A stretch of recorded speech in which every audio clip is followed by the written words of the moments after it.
Can you talk a little bit about initial test flights, booster construction site, and where the spacecraft may be built, as it seems to be too large to transport by road or any other terrestrial transport?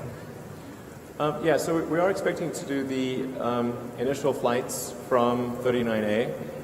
So we're planning to set up 39A such that it can launch either Falcon Heavy or the interplanetary system. It's quite a big launch site, so I think we can do that. In terms of construction of the ship and booster, you're right, it is quite big, not something you can really transport on the roads. So I think we would probably look at construction of the booster and the spacecraft at some of the Gulf states. We're actually looking at Mashoud, Louisiana, as one of the possibilities. But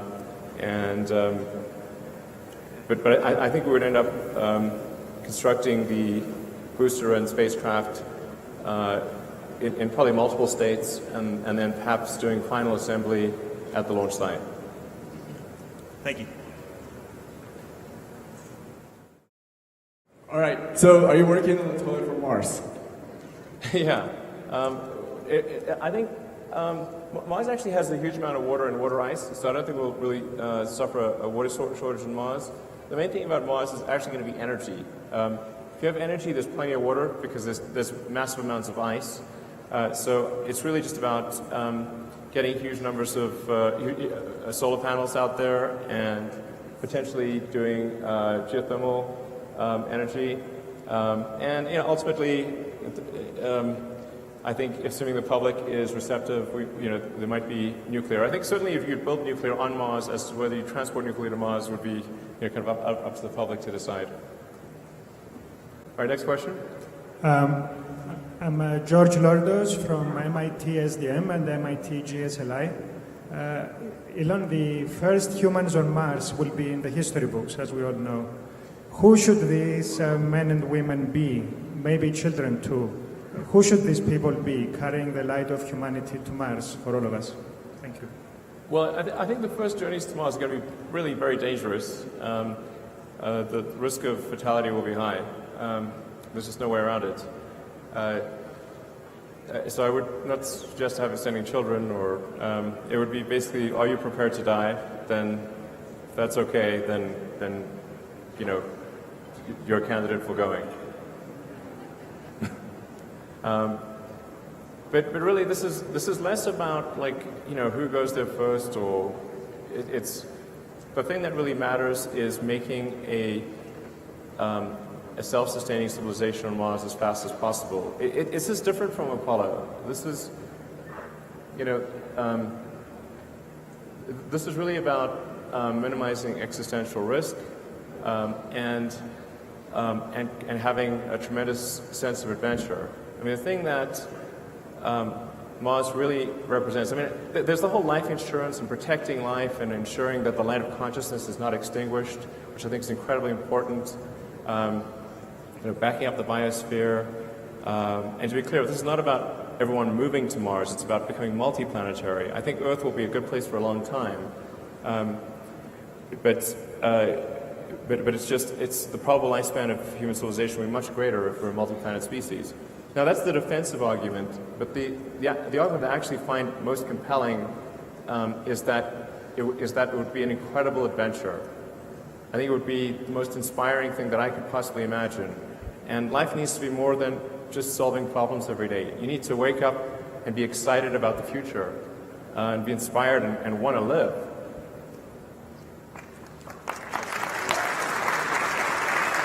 Thank you. Thank you very much. Hi, Elon. Lauren Grush from The Verge.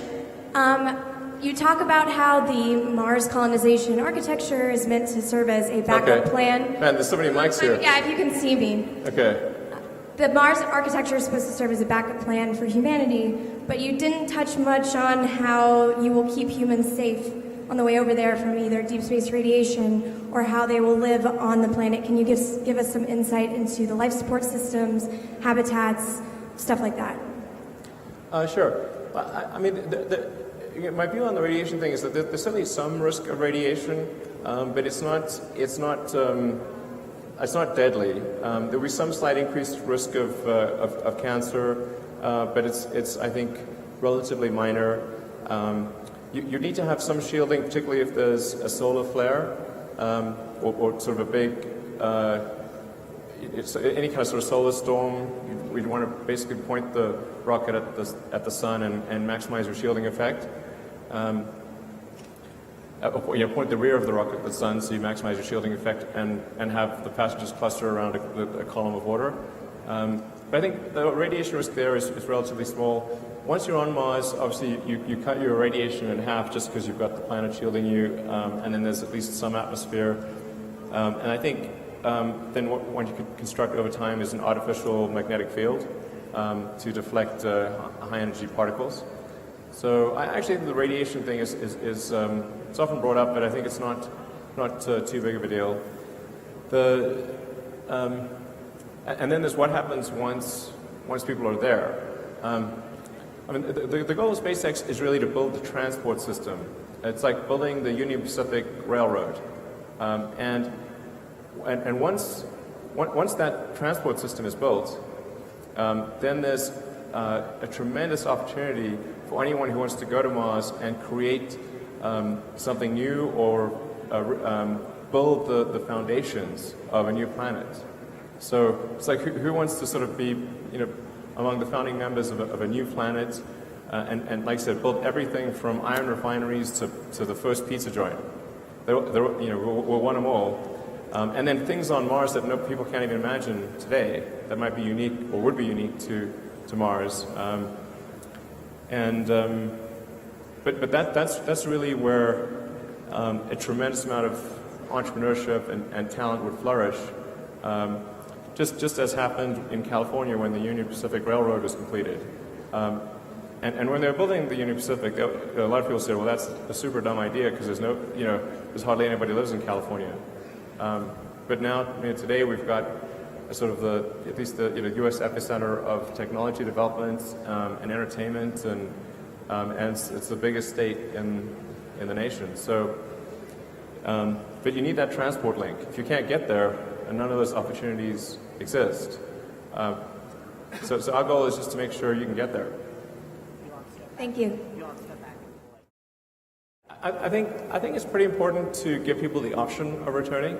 Like the number of people who will be willing to move to Mars is much greater if they know that they have the option of returning, even if they never actually return. I mean, most of the people that went to the original English colonies in North America, they never returned to Europe even once. But some did, and just knowing that if you don't like it there, that you can come back, I think makes a big difference in people's willingness to go there in the first place. And in any case, we need the spaceship back, so it's coming. You can jump on board or not. It's cool. You get a free return trip if you want. So. Hi, Elon. Cameron Ashgar here from the Outer Space Education Alliance. Over the years, we've watched in admiration as you've drawn up great blueprints of how we are going to get to Mars. I'm just curious about what type of initiatives you have in mind for answering the question of why and increasing public interest in actually desiring to do such a thing that's so vast and complex.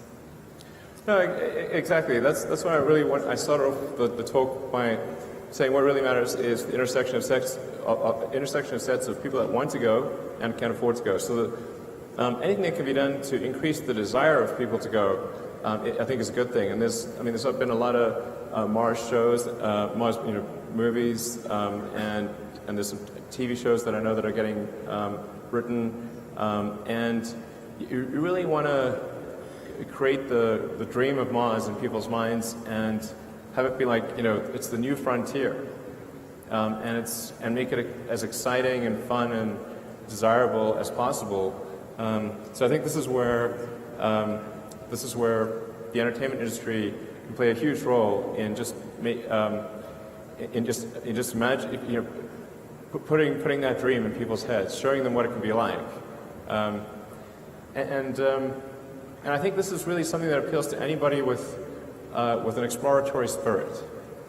If you're an explorer, if you want to be on the frontier and push the envelope, and be where things are super exciting, even if it's dangerous, that's really who we're appealing to here.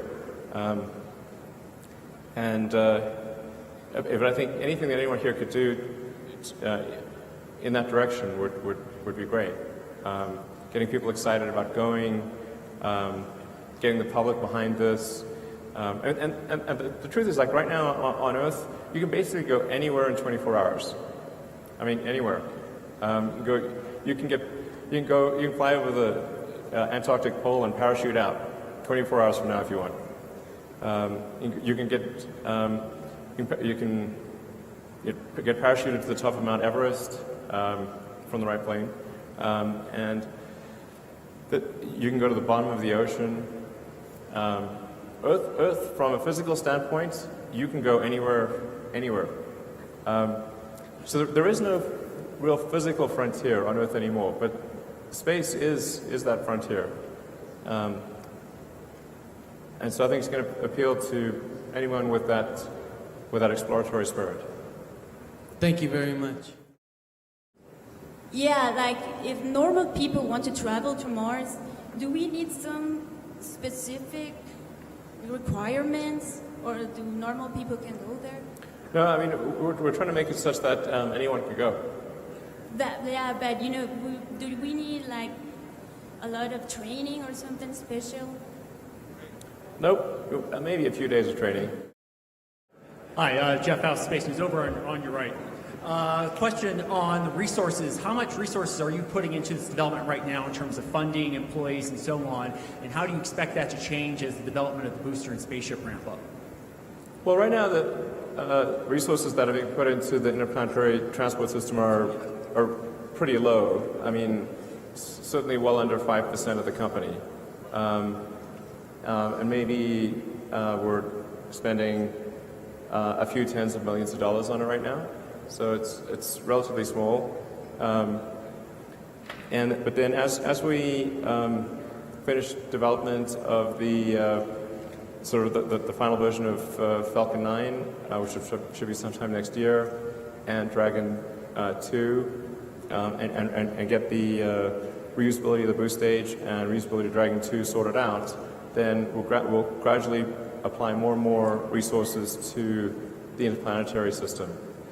And so hopefully over time we'll be able to have most of our engineering team, well, we will, perhaps within a year and a half to 2 years, we should have most of SpaceX engineering working on the interplanetary system, and hopefully be able to spend maybe more on the order of a couple $100 million a year, maybe $300 million a year on the system.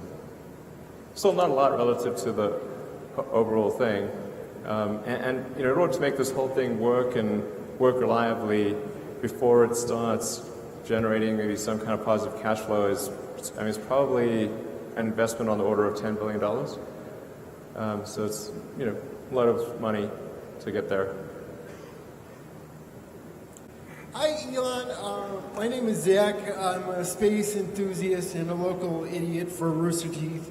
And I was just wondering, can you talk a little bit about the future of humans in space? And are you going to go to Mars? Because I would hate to put in all this work and then not go.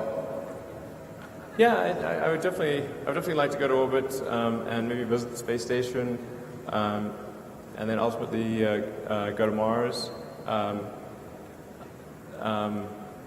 got to make sure that if something goes wrong in the flight and I die, then that there's a good succession plan, and that the mission of the company continues, and that it doesn't somehow get taken over by investors who just want to maximize the profit of the company and not go to Mars. That would be my biggest fear in that situation. Thank you so much. Hi, Mr. Musk. This is Nancy Wolfson with Outer Space Education Alliance.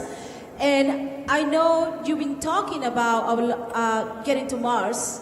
Can you see me here? I can, yes. Okay. I can see your arms. Okay. Hey. Right here. Okay, so, and I know we need to get first to Mars, but I have a question. In the back of your head, have you been thinking about interstellar travel? Interstellar, yes. I mean, I think if we were to do interstellar travel, the best way to do it would be with kind of an antimatter drive. That would give you the best, obviously, mass efficiency. It's difficult to beat antimatter.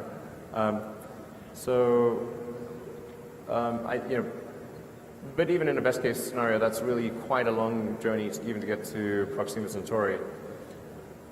I think the key thing is to establish a base on Mars, and as soon as there's a base on Mars, then there's a very powerful forcing function for improving space transport technology. I mean, right now there just isn't that forcing function, because all we do is very local stuff in Earth orbit. So as soon as we've got a base on Mars, we can see even a base on the Moon, but certainly a base on Mars, that creates a very powerful forcing function for making space technology better and better every year, and that's ultimately what will lead us to interstellar travel. I think trying to do interstellar travel right off the bat would be very tricky. You know, it's sort of like if you're developing aircraft, you really want to first do the Wright Flyer and then maybe get to a DC-3 and then a 707 and then a 747. But trying to build the 747 right off the bat would be a tall order. So. Yeah, I agree, but you agree that it's something that we need to start talking about. Yeah, I think it's definitely worth talking about. I mean, I think the technical solution, like I said, is I think optimally antimatter. I see. Yeah, yes. Yeah. Okay, thank you for coming to the IIC 2016, by the way. Right. Thanks for having me.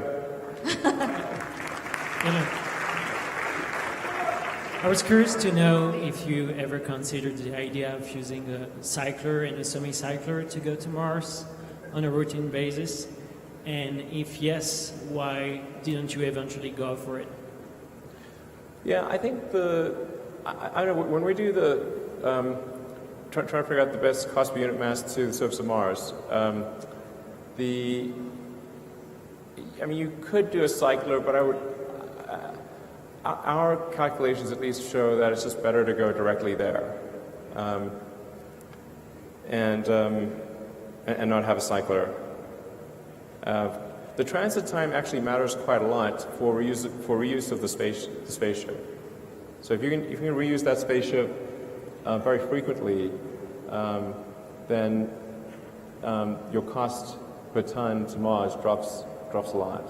So now we could be wrong about that, and it could turn out in the future that having a cycler is a good way to go. But I would consider that to be in the realm of potential future optimization, along with having a propellant depot on the Moon. That might make sense, but I would say put that in the category of future optimization. Thank you. Hello, Elon. Tim Dodd here, the Everyday Astronaut with Spaceflight Now. And now in the animation you showed the passengers loading up onto MCT, the Interplanetary IPT, yeah. And then going into orbit. We're thinking about names. I mean, it's the names thing is really hard. I think like maybe for the name of the first ship that goes to Mars, not the name of the whole sort of the ship line or whatever necessarily, but the first ship that goes to Mars. Like my current favorite is Heart of Gold from the Hitchhiker's Guide to the Galaxy. So I think probably we'll name the first ship that goes to Mars Heart of Gold, and I like the fact that it's driven by infinite improbability, because I think our ship is also extremely improbable. So I like the infinite improbability drive. The acronym is not the best.